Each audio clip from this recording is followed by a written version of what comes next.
actually, when we look down a bit now, when we look in education, we're using a lot of remote learning tools or a lot of remote technology. Now, whenever I did used this slide and talked about it with people, I always showed my mobile phone, because my mobile phone is the biggest accessibility tool I have. It allows me to read my emails, it allows me to dictate into my emails, it allows me to listen to my emails, it allows me to do lots of things. And one of the benefits of having the earbuds I showed you earlier, the Surface earbuds, is that they now will be connected. It's not in the UK yet, but it's on its way, and that is that they will be connected to Outlook in Outlook in iOS, so in the iPad app, iPhone and iPad app, which will allow you to play your emails automatically. So you can actually start playing your emails in the car, but the Surface earbuds have actually got technology to actually make that even better. Microsoft is looking at many things, and this is a really good takeaway for you today. So this here is your independent learning idea. We're looking at trying to develop independent learning. And I'm going to show you some tools and some techniques, but I'm going to make you do some thinking as well. It says there a web address at the bottom there, which is aka.ms/accessibility-sway. So aka.ms/accessibility-sway. That web address will basically is your first takeaway, your first key point to go to. If you have anyone with a difference or a disability, that is where you'll find tools and the features that Microsoft has added into Word, into Office, into Edge, anything from having eye gaze on your computer to then having technology to do color, to help with people that are colorblind. This is a really powerful tool. So you go to aka.ms/accessibility-sway. Now we are looking at many things, and we're going to concentrate on learning today, but let's just think about mobility. Now I'm going to ask you a question, and I can't get this feedback back, I don't think, but I'm going to ask the question. I want you to think about it for 30 seconds. How many of you know that Microsoft own Xbox? So let's ponder that in a second, and I'm going to say that probably we're going to get around 75 of you will probably say no, and a few others will probably say yes. I'm just looking, actually, there is the chat box that's appearing. A few people have put yes and no, and that's good. We didn't know, so that's really useful. I can see the chat box is appearing, so that's very much appreciated. So thank you very much for that. So that was about right in my head. So Microsoft and Xbox. Now, if we think about gaming, because we're actually talking a little bit about mobility now. Gaming. Whenever we game, we need two thumbs. What happens if we don't have thumbs? What happens if we have limited movement in our thumbs? What happens if we've had an accident or we've got an impairment that's happened very slightly? It may be that we've been born with something. How do we game? How do we do something we've enjoyed? Well, actually, Microsoft created the world's first accessible game controller. This allows anyone with a physical disability to game.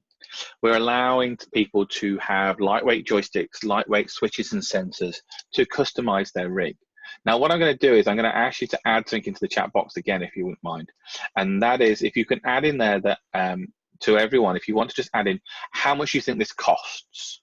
Now, if you know how much it costs, don't put it in. But if you could actually put in there how much you think this actually costs.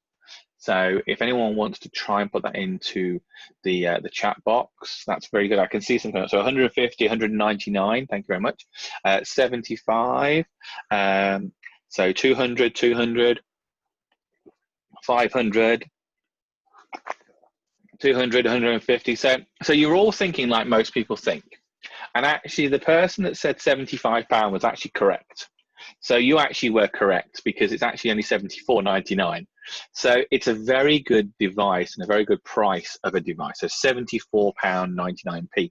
And it is just an amazing price. It's not $7,499. It is £74.99p.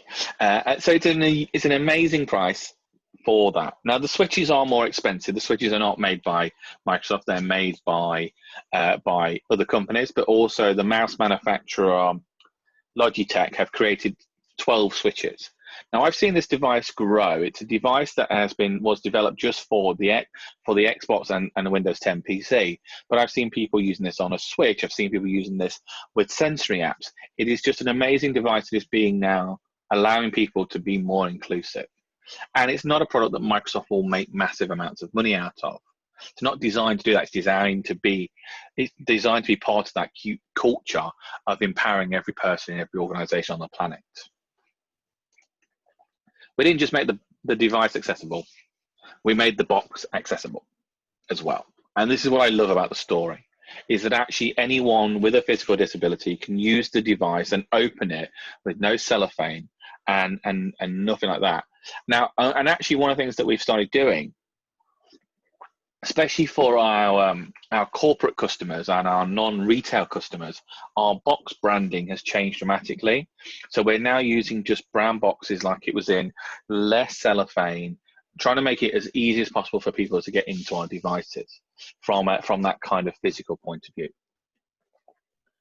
Now, we would look at that inclusive classroom message. I'm going to look at that, but I want you to do some thinking about that, because it's all about adoption of change. So we are going to look at reading, writing, and communication. We're going to come back to that in a second. Now, but we've got to think about leveling that level playing field, leveling the playing field when we look in our environments. And I wanted to just kind of talk about something for a minute for you to think about. And I think about this when we are actually leveling the playing field and how we adopt that. Now we've got here, and it's kind of, it's done what I wanted it to do. It's done the opposite to what I wanted it to do, but that's fine. So leveling the playing field, we've got to think about device. So when we think about actually leveling and adopting and changing for within our environment, we've got to look at it from both sides. We've got to look at it from a student and a staff point of view. So we're looking at it from teaching and learning, which I'm going to show you in a second, but I do think that actually people need to think. So device is a really important thing. The environment of your organization is also really important. Is what is the infrastructure already in there? What are you already using? Thinking about that. What is the management opinion? Do we have buy-in from senior leadership? Because the only way that actually accessibility with technology that is built in works really well is actually buy-in from top to bottom and bottom to top, because that's the way that it works really well. Training is a really important thing, and I'm going to mention training at the end of my session in more, but of course you're doing training today. Evaluating what you've done and kind of looking at it. I would recommend anyone, if they want to see a really good adoption of change process within an environment using Microsoft hardware and software, is if ever you get a chance to go to University of Lancashire. University of Lancashire have done some amazing pieces of work around developing, University of Central Lancashire, that's it, UCLan, done some amazing adoption around all of their staff having devices. All their staff have Surface devices. They all have Surface Pros. They all have different generations of Surface Pros, from the Surface Pro 5 all the way up to the Surface Pro 7. And they have adopted that change where they have Surface Hubs, they have Surface Studios, they have Surface adapters, but they've used that ecosystem to actually engage with their staff. And actually, because they've invested in their staff by investing in technology, they've got better outcomes. And especially in this kind of day of age of remote learning, remote working, it's really empowered them. And we can go a bit further than that when we're looking at that driving change, because yes, it is about devices. Devices is driving change because actually we are empowering people. And I've said that there. Training and development is really important. I think that whenever we look at this, we have to kind of engage with them. Empowering management, empowering that, and that always then sets that culture, and that culture can go further. Now, if we look at inclusive classroom, we're going to look at reading, writing, and spelling communication. So for me, I've changed this slide a little bit. So when we look at that inclusive classroom message and we're looking at reading, what is available for us? What is out there?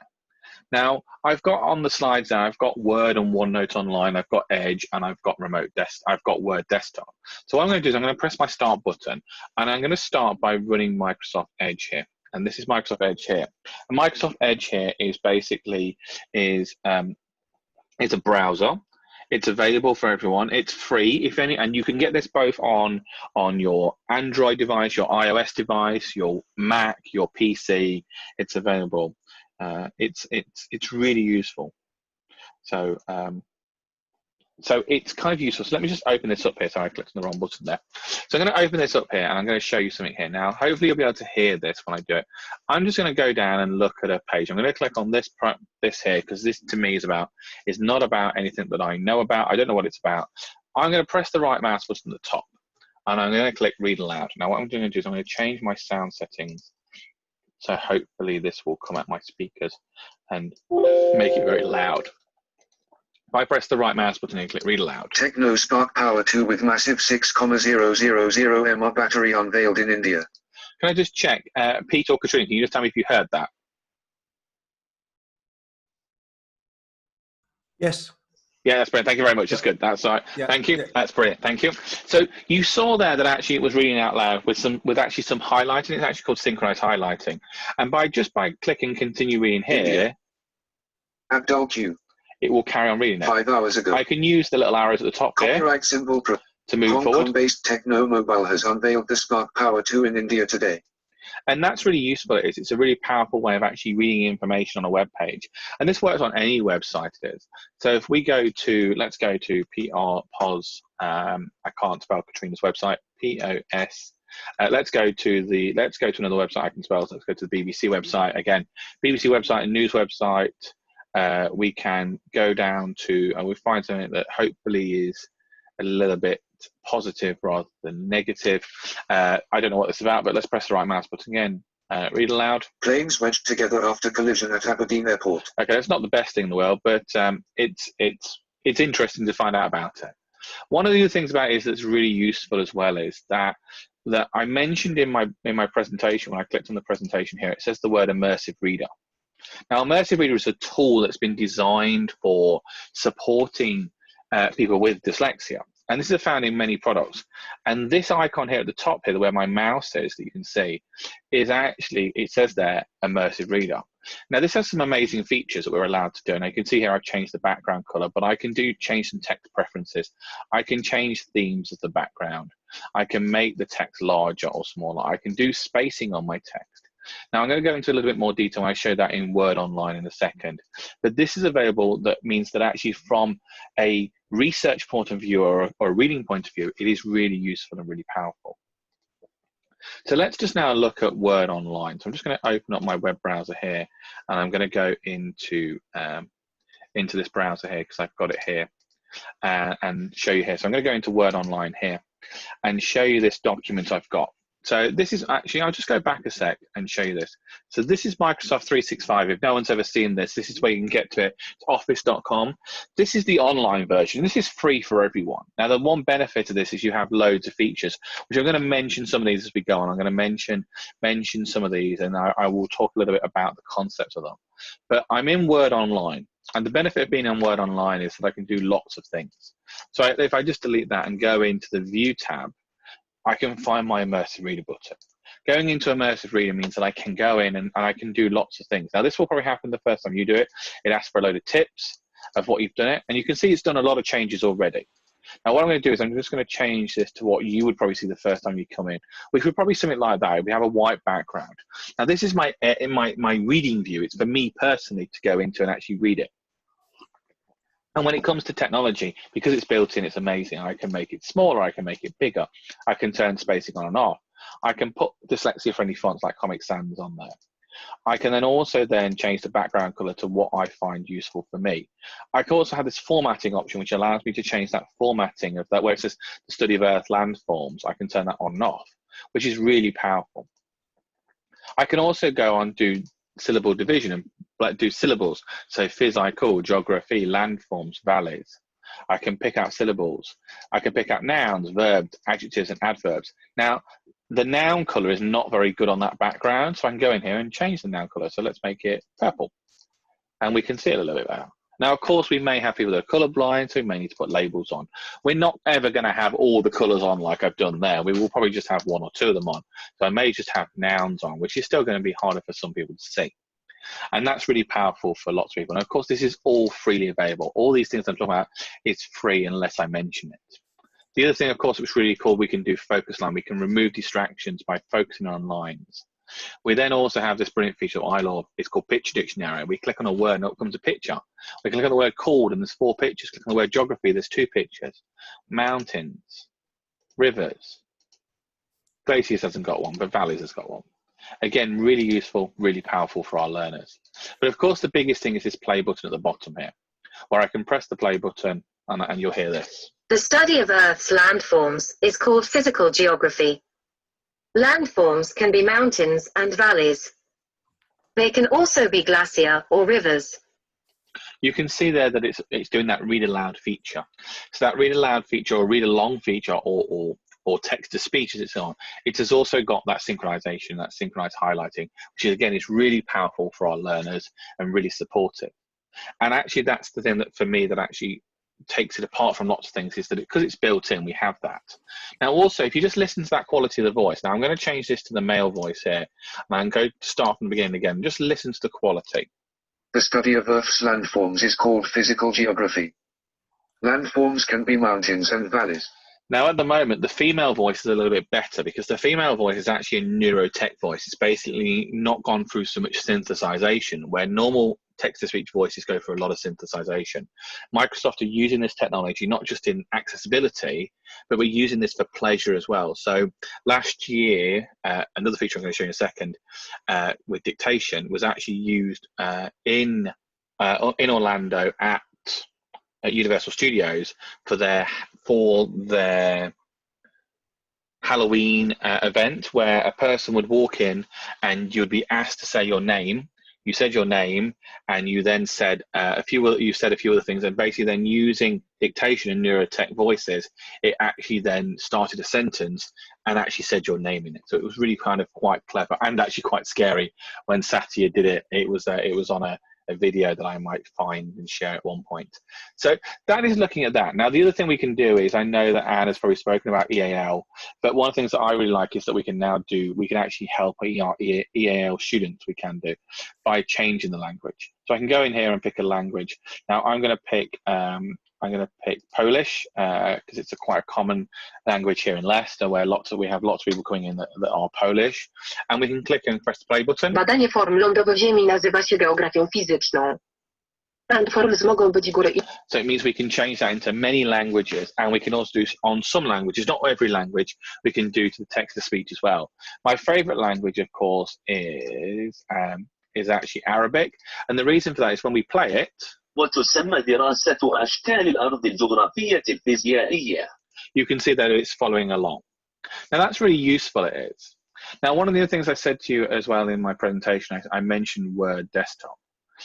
Now, Word Desktop, of course, is this version of Word here. Now, this Word Desktop is actually where you would pay for something. You would pay for this, you would do. But in there, if we then go into here, and what I'll do is I'll just copy some text from here. I copy this text out of Word Online and into Word Desktop.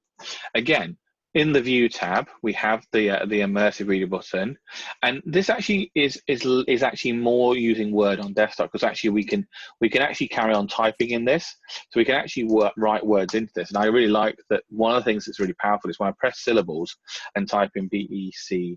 Can you see that it automatically did it? Just to let you know, this feature that's coming up here is called text suggestions. So text suggestions is really powerful. It's really useful. So I can do that. I can keep seeing the flashing of the chat window, so I've just turned it off because it's kind of distracting me. It's really useful there, but of course you've got features like Read Aloud again there, so I can click here and press the Read Aloud button, and it comes a little The study of Earth's.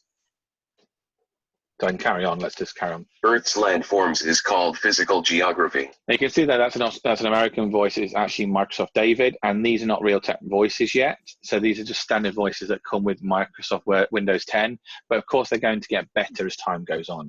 And the thing about this one, if you're having desktop versions, it is partly that you pay for it because it is a paid-for product, where like the online version is actually free.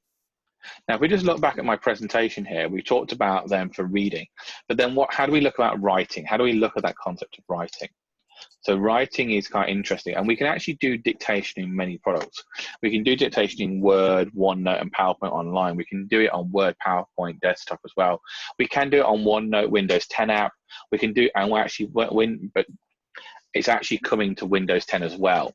So if we just go back to this, I'm just going to go back to this document here and go to the Home tab, you can see there's the dictation button. Now, this is an amazing feature, and I love it actually more now on the web than I do in desktop. I use it in desktop a lot myself, so I use it in the Word down here at the bottom here. But this here actually gives me some more features. So if I click on this now, I'm going to allow my microphone, and hopefully when I start talking, it is going to start dictating, and it is, full stop, new paragraph.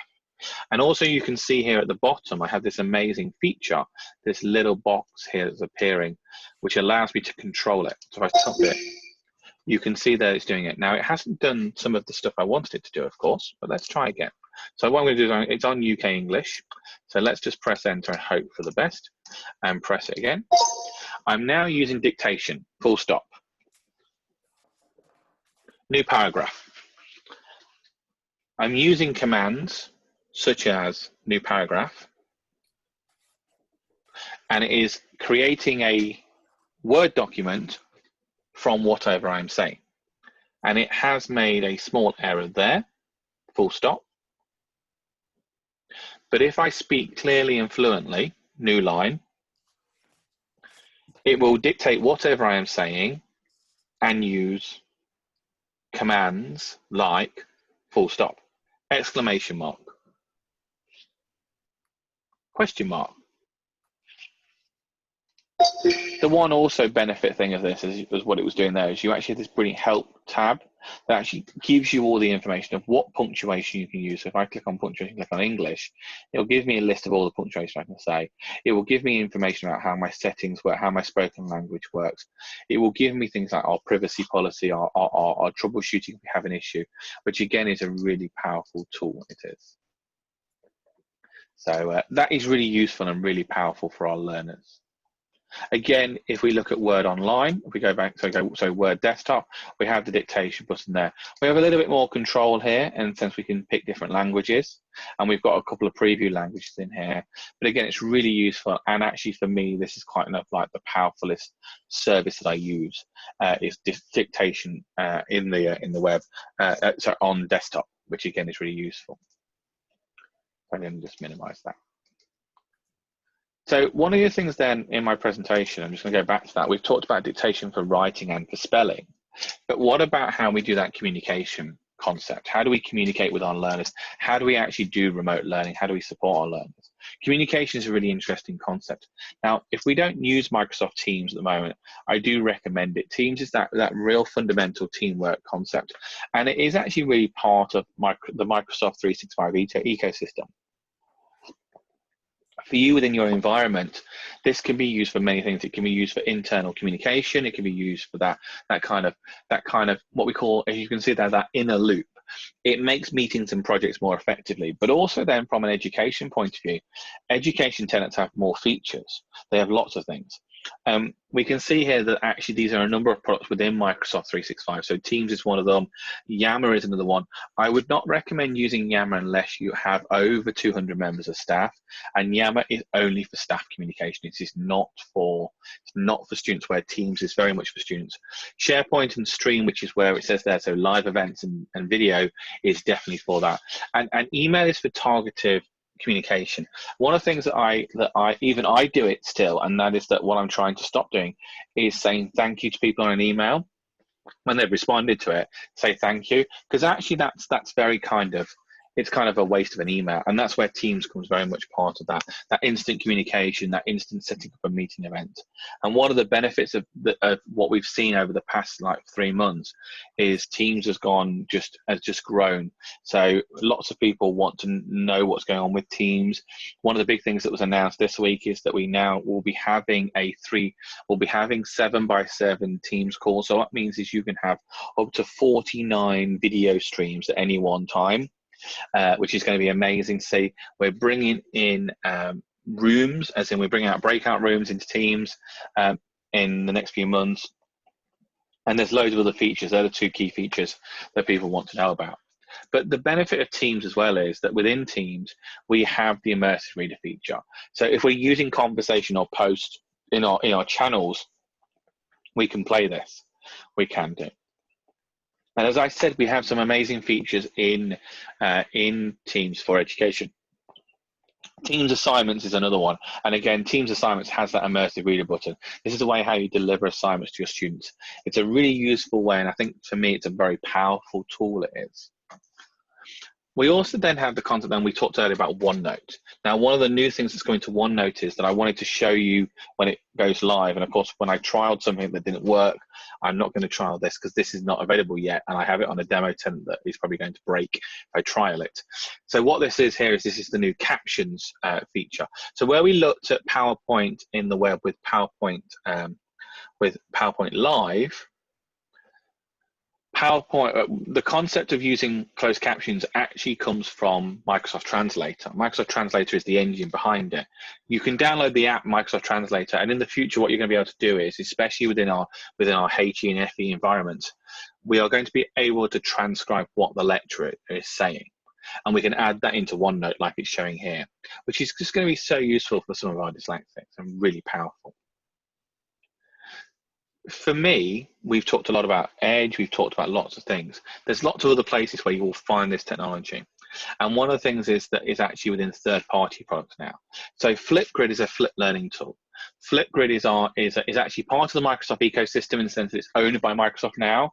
It's not part of Microsoft 365. It's a third-party product, but we have added in Immersive Reader into it. We've added Immersive Reader and lots of other things. So Minecraft Education is one of them. And for me, this is kind of really empowering for actually learners by creating that kind of ecosystem that allows students to actually engage with their lessons. And I love this here, that actually we can think about STEM work. But not only have we added Immersive Reader into it, the word creeper, which is a word within within Minecraft, we've actually added that into the picture dictionary. One of the features actually I think that people forget about in Microsoft 365 is Microsoft Forms. Microsoft Forms was developed for education, and Forms is a really good way of getting information out of our students and out of our colleagues and out of our parents. We've just made this so much easier now because our education tenants actually have the Immersive Reader button. This means we are allowing now students and teachers and adult and parents to actually access their the Immersive Reader, and if we need to do English and digital language, we can communicate with them. The one thing about Forms I'll just mention, actually, just before I go on to the next slide, is I actually had a school a few months ago. I went to when we could actually go into schools. Excuse me there. And I had a year two teacher that actually was so engaged, 2 year 2 teachers, so engaged with how they could use Forms for, say, for comprehension. We spent half an hour together writing a comprehension piece of work, which actually the following day they sent me a message saying how amazing it was, because they actually found out that 2 students that they had concerns about, but actually they engaged so much more by using the technology. If you're using touch within your environment, touch is a really interesting concept. And I do think that touch devices away from the board are something of the future. I know that for me, I love my Surface Go when I'm writing ideas. If I'm sitting there on a meeting, I can write ideas down. It's a really powerful way of doing things. We have in Microsoft 365, Microsoft Whiteboard. Microsoft Whiteboard is an amazing tool, but it has Immersive Reader now in it. Again, students can access this. Again, it's only available for education users. So again, a really useful tool there for that education tenant. Now, you may be thinking this technology is amazing, you may really like it, but it's only in the Microsoft ecosystem. Well, it's not now. We're now allowing this to go into any ecosystem. Anybody can actually take this to their website and actually use it using Azure Cognitive Services. You as the end user still get it for free, but as it is an Azure service, which is Microsoft Cloud Services, you would then have to pay for it. It's around about 3 cups of coffee a month. That's the kind of the cost of it. I mentioned earlier about the Neuro Voices, the neurotech voices. You can see there that you have the input text, the speech code. You can see there that it's a lot less. And then also the traditional way of doing it, lots of synthesization, lots of speech units, lots of things there. You can see that there. I'm all about leveling the playing field. I'm all about having a changing life experience. For me, using these tools have been really powerful. They've been really supportive for me. Now, it's not just in this product, it's in many products it is. So I really want you to go away and have a play around with this. But you can see there, just the read aloud capability alone is in 5 versions of OneNote, 4 versions of Word, 2 versions of Outlook, Flipgrid, Teams, Whiteboard, Forms, Minecraft and Office Lens, and the Edge browser. The only thing I haven't spoke about is Office Lens. But you can see there, dictation. It's coming to so many more products. As I said, it's coming to Windows 10. It's in Outlook Desktop. If we are deploying Microsoft 365 in our environment through our licensing system, so through an E3 or an E5 license, that's our paid for licenses for education, we are getting the desktop version of Outlook. Are we making sure our teachers are aware of this technology? Are we making sure that our admin staff are aware of it? Because actually we have to make a reasonable adjustment in the environment as well, not just with our students, but also with our staff members. And that to me is the biggest thing. If we're deploying licensed copies and not buying it through volume licensing, buying it through Office 365 directly, we are then empowering them students and then teachers. We've talked about captions now, and as of course my presentation is then, I'm going to just move to another slide because I want to talk about one other thing I do. So I'm going to come to the end because I know I've actually got a little bit more time, so I'm actually going to do one more thing. Before I do this, I'm just going to show you something now on PowerPoint. Now, I'm going to ask you a question. I'm going to go into PowerPoint on the web again, and I want to show you some amazing features on the web. Now, we tried to do the closed captions earlier, and it didn't work very well. But what I'm going to do is I'm going to go into PowerPoint on the web and show you another feature which I really like. So I'm going to ask you all to answer a question for me. So I'm going to bring the chat box up again. How long does it take you to do a PowerPoint? Just write in there how long. If it takes hours, minutes, seconds. Anyone want to write in the chat box, just say how long it takes you.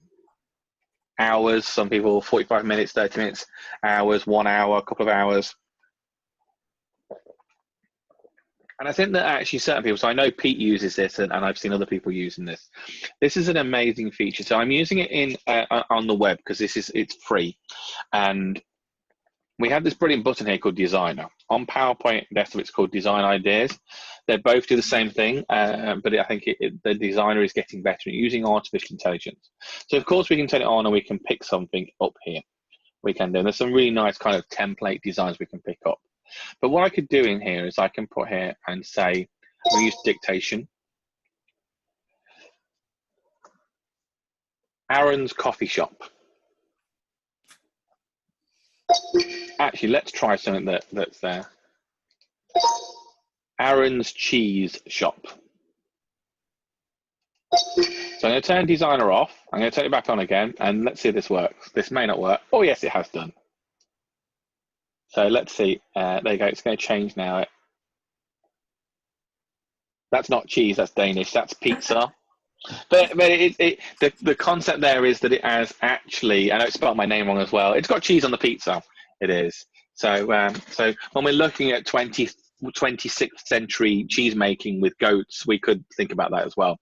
But let's just think about another slide. So if we now add in our content slide here, now it's going to kind of already take on an idea because we've already used it. I'm going to close it down. I'm going to type it in. I'm going to do a staff agenda. So agenda. English, maths, science, tea break, geography, science, drama. So I've done there a very boring, it's not that boring, it's got a bit of colour on it because I've used Designer already, but I'm going to use Designer to say, no, actually, I want you to come up with a better thing. I'm going to put a space in tea break. So I'm going to press Designer here. And look at what it's done. It's now created a presentation with images connected to my words. So again, using artificial intelligence to do that. And maybe that may be a bit white, so we could use a different one here, so this one here. And again, if I click off and click Designer off and off again, actually it's going to go back and look at lots of other ways we can look at it. And we may not like that one, we may like this one.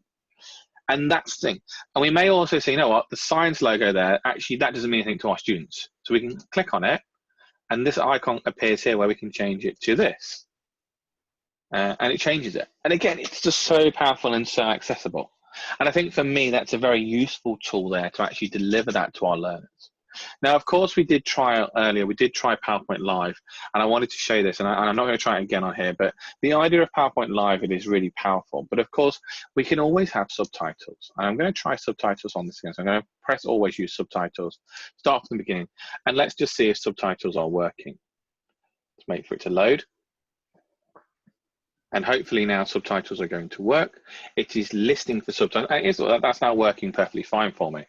And that's a useful thing actually, that we can have subtitles there. Now subtitles are freely available in PowerPoint, both online and on desktop.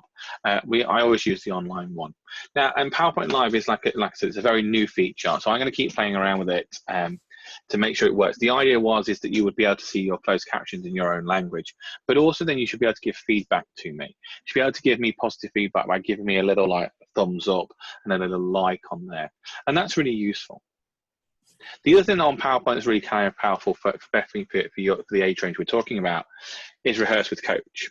Now what it's going to do is, actually, let's just go back a slide first, and I'm going to start this rehearse. Now this is going to sound very funny for you because I'm going to speak very, very fast. I'm going to make it do something. Because what I wanted to do is I wanted to pop up a little thing in that bottom right hand corner there, because I know I'm speaking really, really fast. I know I'm kind of really, really sound silly, because I wanted to tell me there to slow down a little bit. I'm trying to make some silly mistakes now, like Arran's cheese shop, and I'm going to speak very weird because I wanted to do something, and it's now telling me that my voice and pitch is not very good. And basically this is real-time feedback, because what I can also get then is this feedback form. Now what it would do is, if I was saying words not that I wasn't doing it very right, like saying lots of words like okay and which I probably do, it would pick them up. If I said anything insensitive, it would also give me like things like an experience and a feedback. It's so useful for training young people to help with that. And this, again, preview version, so sometimes it may have some issues because it's in preview, but it is available in PowerPoint on the web. Now, what I'd love you all to do is I would love you all to go and register on education.microsoft.com. This code here, you can use that code. I'm going to allow you to use this code. This is where you can actually find out lots of information about what Microsoft is doing and how we are delivering accessibility, remote learning, supporting users within the school environment, within education, within university, within post-16. This is there. That link there will give you some points for listening to me. The link is at the end of my presentation. I find that this is really powerful for my own learning as well. It's really useful. The other thing about it is that if you're want to deliver some free dyslexia awareness training made by Dyslexia, you've done a course which is free. They've done 2 courses now that are free. They are available, like I said, through that portal, which is kind of, again, powerful for our learners and supporting our learners. This is your last takeaway of the day, and we want to talk about this. And this is the aka.ms/accessibility, sorry, aka.ms/inclusive ultimate. It's so put brain in gear and read what it says on the slide. aka.ms/inclusive ultimate. I will share these with Katrina and Pete, so you can always find these links again. But this is kind of like where you'll find blog posts, videos, content that's available related to inclusivity within education. You've also got my Twitter, and of course my line manager's Twitter, which is Mike Tholson. It's a really good person to follow. Now, everything I've spoke about today is all about that changing that life, and leveling that level playing field, developing that environment for change. And the technology is all built in. It's mainstream, it's non-stigmatizing, and it's all free. We want to develop and grow our students' independence. We want to develop independent learning. We want to empower our teachers and our learners. We want to create inclusive environments. I wrote this a few years ago, last year actually. Putting technology at the heart of learning with accessibility tools built in for everyone creates independent learners and ensure all students achieve their full potential. And that is what it's all about for me. I want to thank you for listening. Again, there's that code at the bottom. There's my email address. Now, I said to you earlier, just before I finish, about training. I'm not sure where all of our audience are. I know you're probably sitting at home or in school or in your organization. You're not in Oregon, but hey ho, that is quite funny. You are, if you want me to deliver training to your environment for free around this technology, I can do that. So basically, Microsoft have allowed me to basically work with you within your environment to basically get you up and running using accessibility tools with your students, with your staff. Doing training with staff is what I'm there. If you want to reach out to me anytime between now and June 2021, I'm available. It's all free. You just either email me on the SEND group or the V- email. You can drop me an email, and I'm be happy to take there, or follow me on Twitter. And if you want to find out more, you can do. So we are going to be launching second week in July some more awareness about this, because that's when the new financial year starts. So I want to thank you all for listening, and I'm going to hand back to Pete or Katrina. It's Pete. Pete's here. Yeah, Aaron. and Pete's there. Yeah, that's fine. Yes, yeah. Actually, before you run off into deepest, darkest Leicestershire, Yeah. I was just thinking as we were going through, because I mean, we're focusing particularly on post-16 learners in FE and apprenticeships, and so adult learners as well. And I think it's probably really helpful just to identify two things. The first is that actually when we're working with learners in the workplace, so people that are on apprenticeships, assistive technology is actually the way forward. It's not necessarily about putting an intervention in place. No, and that's probably the biggest thing around it being built in. One of the things that I always say is that when we look at learning, and if most companies that are delivering this is also really powerful as well. And I think that's the thing for me, is that I always look at how we deliver this within education, but I also do talk to companies about it as well. And actually being able to know that when I'm in PowerPoint, like I'm in PowerPoint now, I have that dictation button.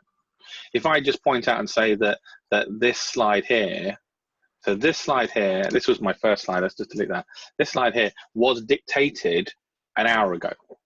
That slide was dictated an hour ago. Now, there is no way I can spell environment without dictation and evaluation. I don't even know if it says evaluation, evaluating. That's what it says. But that's the power of it, that it's just there. I don't need to run a third-party product. Yes, I do have third-party products as a severely dyslexic adult, but that's right. No, I think it's a really good point there, Pete. Yeah. I'm probably, when we get to the questions, and I think these are things that there will be loads of questions about. I think one of the things it might be interesting to talk about is funding for apprenticeships, so additional needs funding. But I think, Aaron, if we had a quick chat about access to work as well, and just make sure that people were aware of that. Yeah. If you're not aware of access to work, do you want me to say it now? We've got 5 minutes. So if you haven't heard of access to work... I've got a question that I'm sat on here that is quite relevant to what you've just done, and I think you might have answered it. So if we answer that question... Yeah, that's fine, yeah. Here, and then Denise has answered a question which I think we ought to hold on to, Denise, until the end, because that's about access arrangements. But Mark was asking, particularly about the Immersive Reader, can this be done in a non-365 Word program? So unless you have Microsoft 365, it won't work.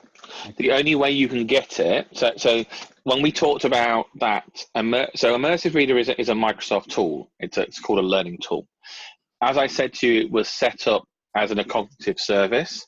So say you wanted it on an internal platform, or you wanted it on a website or an app, then you could use it through a cognitive service, but there would be a cost involved in that, but not to the end user, to the organization. The way that it is that we've developed this to kind of work seamlessly within that inclusive environment within Microsoft 365. If we look at kind of the take up of Teams in the last 3 months, we've gone from 14 million active users, right, to 75 million active users of Microsoft Teams alone in 3 months. And we've seen nearly 10x growth in the use of Immersive Reader. And that is across the board. It's not just in education. This is in enterprise, SME, not-for-profit, and education. That it's across the whole thing, and even in government as well. It's really important to know that actually that when it comes to looking at it, Department for Education, the actual civil servants that work within that department, they have a Microsoft ecosystem in there, and they are highly engaged in accessibility and disability and Immersive Reader, and dictation is probably playing the biggest tool within their staff changing policy, and enabling people to disclose their difficulties and actually get that support. And I think there's quite a big movement in willingness to disclose. I know with my own dyslexia, I kept very quiet about it for a long period of time. Mark's got a second part to that question. And so he's asking, is there a set way a document must be set up for Immersive Reader to work? No, any text. So if we were in Word Online, so if we just look here, if we just put Word Online, let's find it, there it is. So if I just go back to here and just create a new document, even if I just wrote the word hello, and then go into the View tab and press Immersive Reader, it will read it. Hello. So it reads it. Any text that's in there, it will read it. And you just, or you, if you want, you can copy and paste in there, you can type in there, you can dictate in there. It just works. The same thing. The only thing about it, the only way that you would see that difference is, say that we were in the Edge browser on here. If we go to, let's just try this SEND group, let's go to this web page. It is starting to appear now. So this button here may not appear on every web page. It's got to be more text rich. So you can see there that it's not actually pulling it all down. It's only pulling the first bit down. So that's the way that I've developed that web page. But you can see there that some of it's appearing, not all of it. So you can see there that actually it's text rich websites that are working very well within the web browser version, within Edge. And I think whilst we're talking about assistive technology, Arran, obviously other tools are available other than Microsoft. What's particularly good about Microsoft is that it's actually built into the environments that you're working in. Yeah, and that's the most important thing. The thing about it is, like I always say, I have third-party products as well. I have the products of using Claro, using Dragon, using MindView, but they are part of that biggest thing. And I think the one thing that I've found over the past year, in the past year, since especially in this year, since I've done this last 12 months with Microsoft, I've actually been more empowered to use Microsoft technology to deliver my own kind of productivity, because this is they're productivity tools, that's what they are. But yes, there is third party out there that if I was dictating like I was dictating a chapter the other day for a book, now what will happen is because the dictation function uses online technology, you have to be connected to the internet. It will disconnect after so many minutes, and if you stop speaking, it will disconnect, where Dragon won't. So then you kind of have to work out which one you're going to use. But I always say it's a starting point, and the biggest thing is for our learners that are, say, in post-16 in environments where they don't want to say too much, it's just there. That's the biggest benefit of it. I think it's built in and it's just available to be used. And indeed it should. And I think, Denise, your question about exam access arrangements, I'd like to hold on to for the question and answer thing, because I think there's quite a lot that we can talk about the use of various technologies and how we actually support older learners in exams, because it's not necessarily the way that we have done it in the past. Arran, thank you ever so much. Absolutely fantastic. I'm really pleased, and this is a private joke between the two of us. Yeah, I'm going to start my video now so you can see my bad hair. I'm really pleased that you brought up cheese making, because I did try. I got it in there. I did in the end. Yeah, we always try and bring cheese making into every event we do at some point along the line. I don't know why, it just pleases us because we're little boys. Yes, that's right. That's very true. On the other thing about the Immersive Reader, I did notice that it doesn't do it with the range of intonations that Anne did when she was talking about hello in her EAL session this morning. It doesn't do the carry on hello quite as well as we heard this morning. But thank you ever so much, Arran. No hopefully problem. you'll hang around, because I think I'm going to be hanging around. Yes. This interface between technology and the learner and the teacher is obviously something that's really, really powerful at the moment, and something that's really sort of at the forefront of everybody's head. So I'm just going to stop the recording briefly of that.